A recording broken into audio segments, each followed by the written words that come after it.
Hi ಎಲ್ಲರಿಗೂ ನಮಸ್ಕಾರ. Welcome back to ಬವೀಸ್ ವ್ಲಾಗ್. ಎಲ್ಲರೂ ಹೇಗಿದ್ದೀರಾ? ಐ ಹೋಪ್ ಎಲ್ಲರೂ ಚೆನ್ನಾಗಿದ್ದೀರಾ ಅಂತ ಅನ್ಕೋತಾ ಇದ್ದೀನಿ. ಇವತ್ತು ಸಂಡೇ ಆಗಿತ್ತು. ನಾನು ಮಾರ್ನಿಂಗ್ ಬೇಗನೆ ಎದ್ದು ನನ್ನ ಗಾಡಿಗೆ ಮ್ಯಾಟ್ ಹಾಕ್ಸೋಣ ಅಂತ ಹೋಗಿದ್ದೆ. ಲಾಸ್ಟ್ ಟೈಮ್ ನಾನು ಹೋದಾಗ ಮ್ಯಾಟು ಪೂರ್ತಿ ಬ್ಲ್ಯಾಕ್ ಇರೋ ಸಿಕ್ಕಿತ್ತು. ನನಗೇನೋ ಇಷ್ಟ ಆಗಿರಲಿಲ್ಲ ಅದು. ಆ್ಯಂಡ್ ನೆಕ್ಸ್ಟ್ ನೋಡಿದ್ರೆ ಪೂರ್ತಿ ರೆಡ್ ಇರೋ ಥರ ಸಿಕ್ತಿತ್ತು. ಒಳ್ಳೆ ಜಾತ್ರೆ ಥರ ಕಾಣುತ್ತೆ ಅಂತ ಹಾಕ್ಸಿರ್ಲಿಲ್ಲ. ಬಟ್ ಈ ಟೈಮ್ ಹೋದಾಗ ಪೂರ್ತಿ ಬ್ಲ್ಯಾಕು ಇಲ್ಲ, ರೆಡ್ಡು ಇಲ್ಲ, ಒಂದು ಸ್ವಲ್ಪ ಚೆನ್ನಾಗಿ ಕಾಣೋ ಥರ ಕಾಣಿಸ್ತು. ಬಟ್ ಸಂಡೇ ಆಗಿರೋದ್ರಿಂದ ಎಲ್ಲ ಶಾಪು ಕ್ಲೋಸ್ ಇತ್ತು. ಯಾವುದೋ ಒಂದೇ ಒಂದು ಶಾಪ್ ಓಪನ್ ಇತ್ತು. ಅಲ್ಲೂ ಒಂದು 3-4 ಜನ ಇದ್ದರು ಕಸ್ಟಮರ್ಸು. ಅವ್ರದ್ದಾದ್ಮೇಲೆ ನಂದು ಹಾಕ್ಕೊಡೋದು ಅಂತ ವೆಯ್ಟ್ ಮಾಡ್ತಾ ಇದ್ದೀನಿ. ಸೊ ಇವಾಗ ಹಾಕ್ತಾ ಇದ್ದಾರೆ ನನ್ನ ಗಾಡಿಗೆ. ನೆಕ್ಸ್ಟು ಮ್ಯಾಟ್ ಹಾಕಾದ್ಮೇಲೆ ನಾನು ಹೋಗಿದ್ದೆ ಮೊಬೈಲ್ ಶಾಪ್ಗೆ. ನನ್ನ ಹೊಸ ಫೋನ್ಗೆ ನಾನು ಕ್ಯಾಮ್ರಾಗೆ ಸೇಫ್ಟಿ ಗ್ಲಾಸ್ ಹಾಕ್ಸಿರ್ಲಿಲ್ಲ.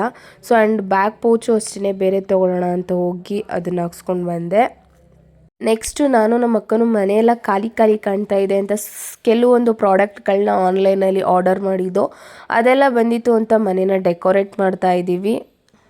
ಯಾವ್ದ್ಯಾವ್ದನ್ನ ಎಲ್ಲೆಲ್ಲಿ ಇಡಬೇಕು ಅಂತ ಒಂದ್ಸಲ ಚೆಕ್ ಮಾಡಿ ನೋಡ್ತಾ ಇದ್ದೀವಿ. ಯಾಕಂದರೆ ನಮಗೂ ಅಷ್ಟೊಂದು ಐಡಿಯಾ ಇರಲಿಲ್ಲ ಎಲ್ಲೆಲ್ಲಿ ಇಡೋಣ ಅಂತ. ಇದು ಒಂದು ಪ್ರಾಡಕ್ಟ್ ಆನ್ಲೈನಲ್ಲಿ ಏನು ಆರ್ಡರ್ ಮಾಡಿದ್ದಲ್ಲ, ಒಂದು ಸ್ವಲ್ಪ ಸ್ಪೆಷಲ್. ಇದು ನನಗೆ ನೋಡೋಕ್ಕೆ ತುಂಬ ಇಷ್ಟ ಆಯ್ತಿದ್ದು. ಆ್ಯಂಡ್ ಕೀ, ಪೆನ್ಸು, ಬುಕ್ಕೆಲ್ಲ ಇಡೋಕ್ಕೆ, ಚಿಕ್ಕ ಬುಕ್, ಫೋನ್ ಬುಕ್ ಎಲ್ಲ ಥರದ್ದೆಲ್ಲ ಇಡೋಕ್ಕೆ ಇದನ್ನು ಆನ್ಲೈನಲ್ಲಿ ಪರ್ಚೇಸ್ ಮಾಡಿದೆ. ನಿಮಗೆ ಗೊತ್ತೇ ಇದೆ, ಯಾವುದೇ ಹೊಸ ಬಿಲ್ಡಿಂಗ್ ಆಗಲಿ ಹಳೆ ಬಿಲ್ಡಿಂಗ್ ಆಗಲಿ ಇವಾಗ ಎಲ್ಲೂ ಮೊಳೆ ಹೊಡಿಯೋಕ್ಕೆ ಬಿಡಲ್ಲ.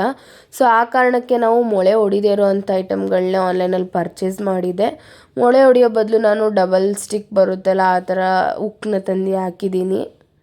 ಇದು ದೃಷ್ಟಿಗೆ, ಬಟ್ ಡಿಸೈನಾಗಿ ಚೆನ್ನಾಗಿದೆ. ಆ್ಯಂಡ್ ನಾವು ಡೆಕೋರೇಷನ್ ಮಾಡೋಕ್ಕೆ ಎಲ್ಲ ಮನೆಯೆಲ್ಲ ಚಲಂಪಿಲಿ ಮಾಡ್ಕೊಂಡು ಕೂತಿದ್ದೀನಿ.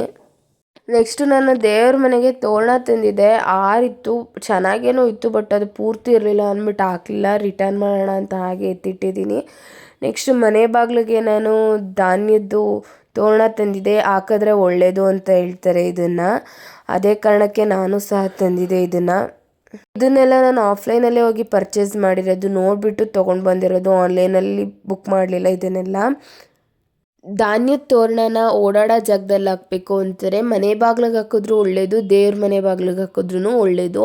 ಸೊ ನಾನು ಎಲ್ಲ ವಾಲ್ಗೂ ಒಂದೊಂದು ರೀತಿ ಡಿಸೈನಾಗಿ ಮಾಡೋಣ ಅಂತ ಹಾಕ್ತಾಯಿದ್ದೀನಿ. ಒಂದು ವಾಲ್ ಪೂರ್ತಿ ಗಿಡಗಳಿಡೋ ಥರ, ಪ್ಲ್ಯಾಂಟ್ಗಳಿಡೋ ಥರ ಇಡ್ತಾಯಿದ್ದೀನಿ.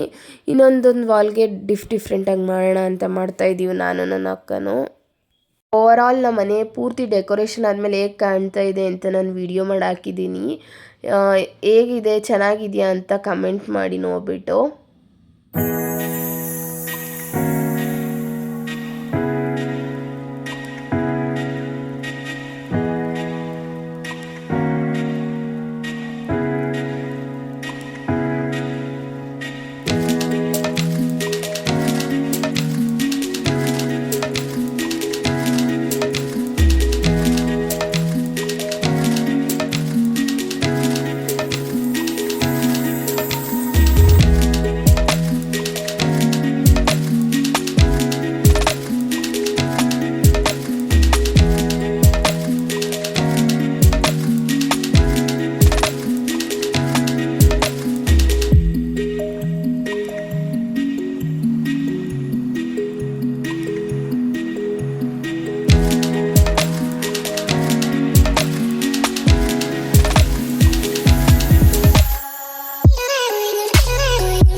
ರೂಮನ್ನು ನನಗೆ ಬೇಕೋ ಹಾಗೆ ಡೆಕೋರೇಷನ್ ಮಾಡಿದ್ದೀನಿ. ಆ್ಯಂಡ್ ಒಂದು ರೂಮಲ್ಲಿ ಈ ಥರ ನಾನು ವಾಲ್ಗೆ ಡಿಸೈನ್ ಮಾಡಿದ್ದೀನಿ. ಆ್ಯಂಡ್ ದೇವ್ರ ಮನೆ ಮೇಲೆ ನನಗೆ ಬೇಕಾಗಿರೋ ಗೊಂಬೆಗಳು ನನಗೆ ಯಾವ ಥರ ಇಷ್ಟ ಆಗುತ್ತೆ ಆ ಥರ ಮನೇನ ಡೆಕೋರೇಷನ್ ಮಾಡ್ಕೊಂಡಿದ್ದೀನಿ. ಗೊಂಬೆ ಇಡೋದಾಗಿರ್ಬೋದು, ಬುದ್ಧ ಇಡೋದಾಗಿರ್ಬೋದು. ಬುದ್ಧನ ಇಟ್ಟರೆ ಒಳ್ಳೆಯದು ಅಂತಾರೆ. ನನ್ನ ರೂಮಲ್ಲಿ ನಾನು ಜಾಸ್ತಿ ಡೆಕೋರೇಷನ್ ಮಾಡಿಲ್ಲ, ಸಿಂಪಲ್ಲಾಗಿ ಒಂದು ಫ್ರೇಮ್ ಥರರನ್ನ ತಂದು ಹಾಕ್ಕೊಂಡಿದ್ದೀನಿ. ಆ್ಯಂಡ್ ನನಗೆ ಬೇಕಾಗಿರೋ ಗೊಂಬೆಗಳನ್ನೆಲ್ಲ ಇಟ್ಕೊಂಡಿದ್ದೀನಿ. ಇದಾಗಿತ್ತು ನನ್ನ ಓವರ್ ಆಲ್ ವಿಡಿಯೋ ನಮ್ಮ ಮನೆ ಡೆಕೋರೇಷನ್ದು. ಯಾರಿಗೆಲ್ಲ ನನ್ನ ವಿಡಿಯೋ ಇಷ್ಟ ಆಗಿದೆ ಕಮೆಂಟ್ ಮಾಡಿ, ಲೈಕ್ ಮಾಡಿ, ಶೇರ್ ಮಾಡಿ ಆ್ಯಂಡ್ ಸಬ್ಸ್ಕ್ರೈಬ್ ಮಾಡ್ಕೊಳ್ಳಿ. Thank you for watching.